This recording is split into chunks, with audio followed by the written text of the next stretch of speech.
Hello दोस्तों, मैं राजकुमार RS institute of excellence से। आज हम आपको वर्ग पढ़ाएंगे। रूट कैसे निकाला जाता है बहुत आसान तरीके से बताएंगे और वो कम से कम समय में कैसे तेजी से निकाल सकते हैं। ओके, आइए समझते हैं। स्क्वायर क्या होता है? इसी संख्या का उसी संख्या से गुणा करना स्क्वायर कहलाता है। ओके, माना कि कोई संख्या x है, उसका उसी के साथ x के साथ गुणा करना एक्स स्क्वायर वर्ग कहलाता है। ओके, जैसे 5 × 5 25। ये 25 क्या हो गया? वर्ग हो गया। ठीक है, तो आज हम देखते हैं कैसे वर्ग को निकालते हैं।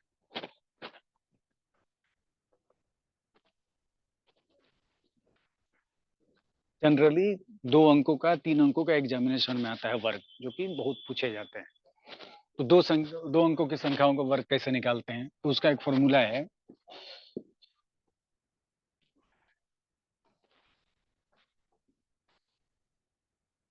जैसे AB का होल स्क्वायर होता है, जैसे A² + 2AB + B²। ठीक है, ये होता है। तो इसमें प्लस नहीं करना है, बस A² 2AB और B²। ये आपको तो स्टेप्स कैसे होगा? ये फर्स्ट स्टेप होगा, ये सेकंड स्टेप होगा और ये थर्ड स्टेप होगा। ठीक है, ये थर्ड स्टेप होगा। इसके थ्रू, मतलब इस नियम के थ्रू आप 2 अंक की कोई भी संख्या, मतलब 10 से लेकर 99 तक निकाल सकते हैं। आइए चेक करते हैं कैसे।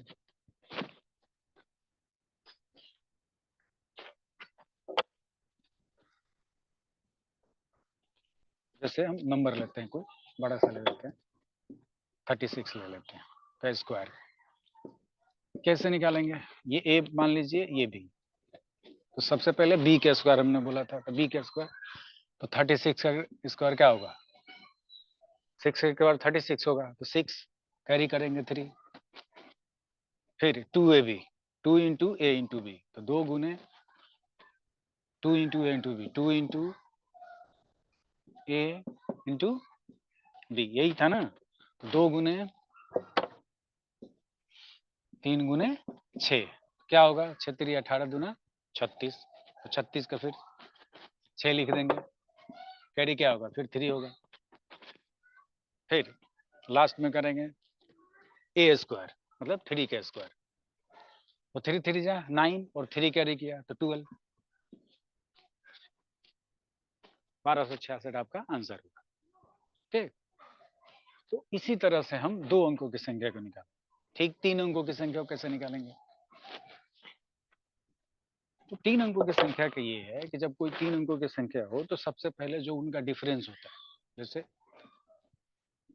105 है, तो 105 का स्क्वायर किए, तो इसको क्या करेंगे? इनका डिफरेंस है, तो जो ये लास्ट वाला मतलब डिफरेंस जो वाला है, जो भी मतलब 100 से ज्यादा है, 5 है, 100 + 5 है, तो इसका स्क्वायर करेंगे। इसका स्क्वायर करेंगे और ये 2 अंकों में आए तो फिर तो ठीक है। अगर 2 अंकों से ज्यादा में आए तो कैरी कर लेंगे उसको। तो जैसे 25 आया, ठीक है, तो कोई कैरी करने की जरूरत नहीं है, मतलब 2 अंक से ज्यादा होगा तो कैरी करेंगे। ठीक है, अब कितने का डिफरेंस है? 5 का डिफरेंस है। 105 और +5, तो क्या हुआ? 110। तो 110 मतलब अंतिम जो संख्या है, मतलब जो लास्ट में जो एक्स्ट्रा है, जो भी मतलब 100 प्लस में है, इसका स्क्वायर करेंगे। और अगर 2 अंक से ज्यादा हो, जैसे मान लो कि 10 हो जाता है या 11 होता है, तो 11 का 121 हो जाता है, तो 21 लिख लेते और 1 कैरी कर लेते। तो उसी तरह से यहाँ पे 25 आया था, तो हम 5 कैरी कर लिए। ठीक है, 25 हो गया और हमने 25 सीधा लिख दिया, क्योंकि 2 ही अंक मिला हुआ है। फिर अब जो अंक बचा, मतलब 105 और +5 है, तो 2 बार है, तो फिर 5 को और जोड़ देते 110 हो गया। इसको सीधे लिख देंगे। फिर 3 अंकों की संख्या, मतलब कि अब ये 101 से लेके 199 तक के आप निकाल सकते हैं। और मोस्टली एग्जामिनेशन में इतना ही पूछा जाता है, 2 अंकों की संख्या और 3 अंकों की संख्या, जिससे आप ये इस 2 फॉर्मूले से ही निकाल सकते हैं। पर इसके अलावा भी बहुत सारे हैं जिससे आप अपनी स्पीड को बढ़ा सकते हैं, आप और भी अच्छे तरीके से और स्पीड के साथ कर सकते हैं। जैसे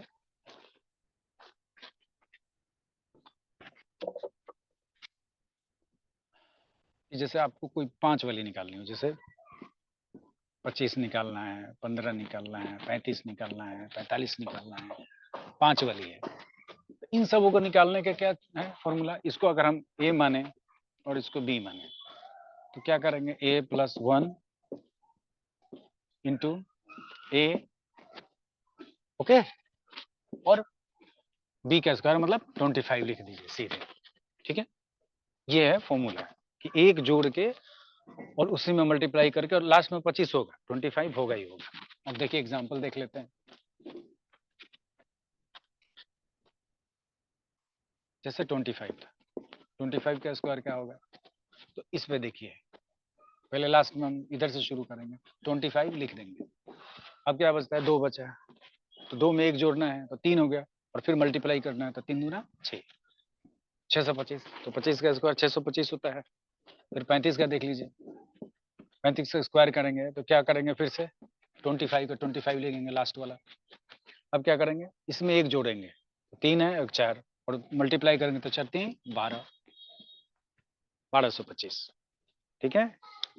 उसी तरह से हम 11 के निकालते हैं, 11 वाला या 111 या 1111, इस तरह की जो संख्या हो उसको कैसे निकालते हैं? उसको निकालने का सीधा तरीका ये है कि जितनी संख्या है, जैसे 11 है, ठीक है, तो 11 का क्या होता है? 1 2 1, उसी तरह 111, तो 3 संख्या है इसमें, तो लिखेंगे 1 2 3 2 1।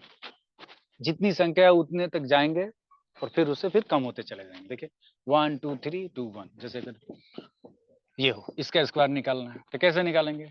1 2 3 4, 4 डिजिट है तो 4 तक गए, फिर 3 2 1, ओके। ये आपको बहुत आसानी से बिना कुछ किए, बिना कुछ जोड़े घटाए आसानी से आप निकाल सकते हैं। अब 9 के साथ है, अब जैसे 9 के आप निकालना चाहते हैं, जैसे 99 का स्क्वायर या 90 स्क्वायर 999, तो कैसे करते हैं? मान लीजिए इसमें 3 है, 3 अंक है, तो क्या करेंगे? 2 अंक लेंगे और फिर उसमें 1 अंक कम करेंगे, मतलब 8 करेंगे। फिर 2 अंक है तो 2 जीरो लेंगे और 1, जितना अंक मतलब कि है उससे 1 कम लेंगे, उतने अंक को लिख लेंगे, फिर 1 अंक कम करेंगे मतलब 8 करेंगे, और फिर जितने अंक है उतने जीरो बैठा के लास्ट में 1 कर देंगे। देखिए जैसे 9999, अब इसका स्क्वायर निकालना है तो क्या करेंगे? कितने अंक है? 4 है, तो आप 3 अंक करते, तो क्या होगा? 3 9 अंक सीधे ले लेंगे, फिर 1 8 करेंगे, ओके, और फिर 3 जीरो करेंगे और फिर 1 कर देंगे। ये हुआ आपका आंसर, ओके।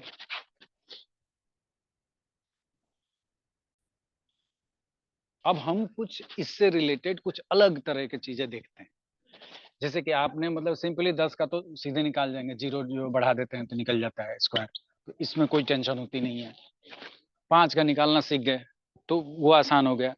तो आप जीरो का 10 नंबर वाले ये आसानी से निकाल सकते हैं, 5 वाले जैसे 25 15 35 45 ये सीख गए, 9 वाला सीख गए, 11 वाला सीख गए। अब जो बीच में बची हुई संख्या है तो उसको कैसे अज्यूम करेंगे, कैसे आसानी से आप उसको समझ सकते हैं बिना कुछ याद किए, या आपको पता चल जाए कि यही होगा, गेस वर्क। तो कैसे गेस वर्क कर सकते हैं? देखिए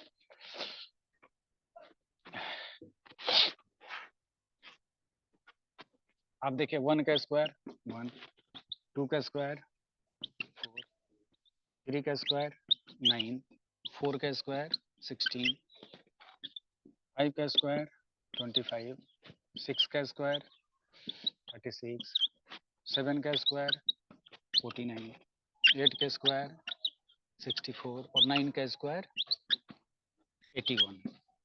आप इसमें इकाई के स्थान पर देख लीजिए कि 1 और 9 का एक जैसा होता है,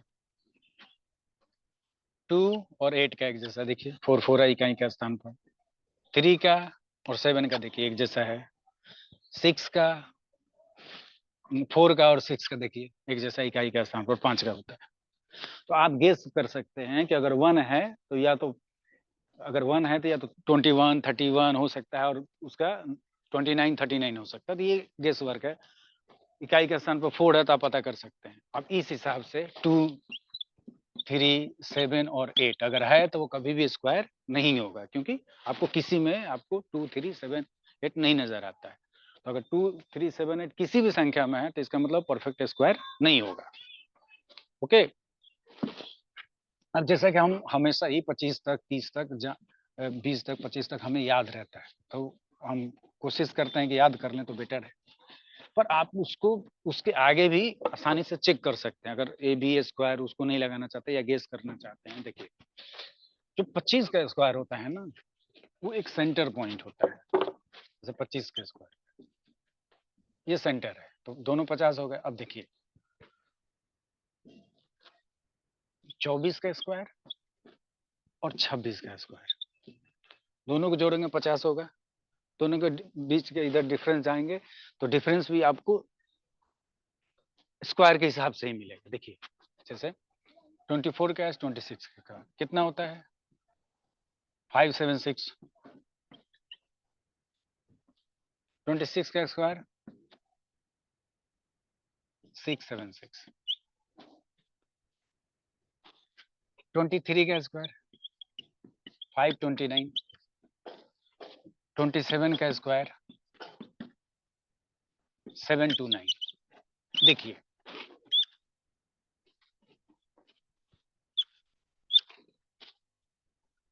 आप इसे पता कर सकते हैं। फिर आप चलते जाइए, यहाँ पे 28 का आ जाइए, 22 का आ जाइए, दोनों को जोड़ के 50 होगा और दोनों के डिफरेंस में आपको इकाई का स्थान, जो इकाई और दहाई का स्थान जो होगा ना, वो एक ही नंबर होगा, सेम नंबर होगा। आप इसको देखते चले जाए 50 तक जाए, 49 तक, 49 तक, आपको एक जैसे मिलेंगे। जो आउटर में इधर है, इकाई दहाई से बनी हुई जो संख्या ये है, ये संख्या है। तो आप ऐसे गेस करके 50 के रेशियो में 24 और 26, तो इसका जो इकाई दहाई का अंक होगा सेम होगा। बीच में 5 है, मतलब कि 25 है, तो आप अंदाजा लगा सकते हैं, 5 वाला आसानी से निकाल सकते हैं। तो इसे गेस कर सकते हैं। 10 का तो सबको पता है, 10, 20, 30, 40 का तो वो आसानी से निकाल सकते हैं। तो इस बीच में नंबर गेस कर सकते हैं। और ये जो इकाई दहाई की संख्या है तो आउटर एकदम एक ही जैसा होगा। दोनों को जोड़ लीजिए, अगर 50 है तो हम जैसे बोले कि 3 और 7 का एक जैसा होता है, जैसे कि देखे होंगे 9 और 3, 3 जा 9 और 7 से जा 49, तो 9 आउटर साइड में होता है, तो 9 इकाई भी मिल जाता है। 25 से उसके तरफ बाएं, मतलब घटाते बढ़ाते हुए 50 तक जाए तो आपको सेम दहाई का भी मिल जाएगा। तो इससे आप गेस कर सकते हैं। तो आसानी से आपको पता चलेगा। 50 तक, 49 तक सीधे याद कर सकते हैं। ओके। अब देखिए इनके बीच का डिफरेंस भी उसी तरह से होता है। जैसे अभी देख लीजिए 23 और 24 के बीच का डिफरेंस, जैसे 23 का स्क्वायर, 23 का स्क्वायर और 24 का स्क्वायर कितना होता है? 529, 576। और इसका डिफरेंस कितना होता है? इनका जोड़, इनका डिफरेंस होता है। देखिए 23 और 24 जोड़िए 47। आप इसको घटाइए 47। मतलब दो स्क्वायरों के बीच का जो मतलब डिफरेंस होता है, वो उसी दो नंबर का जो ऐड होता है उसके बराबर होता है, जोड़ के बराबर होता है। तो आप देख सकते हैं कि 23 का स्क्वायर और 24 का स्क्वायर सेम, आप जब घटाते हैं तो इनके जोड़ के बराबर होता है 47। तो किसी में भी आप देख सकते हैं। तो दो संख्याओं का कंटिन्यूअस, दो संख्याओं का जो स्क्वायर होता है, उनके एडिशन, जो उनमें डिफरेंस होता है, जो उनका अंतर होता है, वो उन्हीं दोनों संख्याओं के योग के बराबर होता है। ठीक है। अब उसी तरह से जैसे 25 है, चाहे 15 कर लीजिए, 15 का स्क्वायर कर लीजिए, जो आपका आसान होगा 625। उसी तरह से 14 का स्क्वायर कर लीजिए, कितना होता है? 196 है। फिर चेक कर लीजिए, देख पता चल जाएगा आपको कि कितना होता है। सबका डिफरेंस आपको 29 होगा, देख लीजिए। 25 4 29। इसको जोड़ लीजिए 29। आपको ये स्क्वायर की चीज से रिलेटेड जो भी चीजें हैं, मतलब ये आपको हमेशा फॉलो करती हैं। तो ये जो भी 4-5 चीजें आपने सीखी आज, अगर इसको आप अप्लाई करते हैं, अगर इस चीज को आप पढ़ लेते हैं, तो फिर स्क्वायर से रिलेटेड जो भी क्वेश्चन है आप with in a second, 2 second 3 second में आप आसानी से कर सकते हैं, और आपको रटने की भी जरूरत ना पड़ेगी। बहुत सारे रूल होते हैं, 30 से 40 का, 40 से 50, 60 का, इतनी रूल रटने की कोई जरूरत नहीं है, जिसका कोई यूज नहीं है, आप भूल जाएंगे एग्जामिनेशन में। ये 2-3 दिन रूल सीख लें, और ये जितनी सारी चीज आपको रीजनिंग में भी अप्लाई हो जाती है, मैथमेटिक्स में तो अप्लाई होगी, फास्ट कर सकते हैं और आसानी से आप सीख सकते हैं। अगर आपको आज का नॉलेज जो भी वर्क से रिलेटेड अच्छा लगा, तो चैनल को सब्सक्राइब करें, कमेंट करें, शेयर करना ना भूलें। धन्यवाद।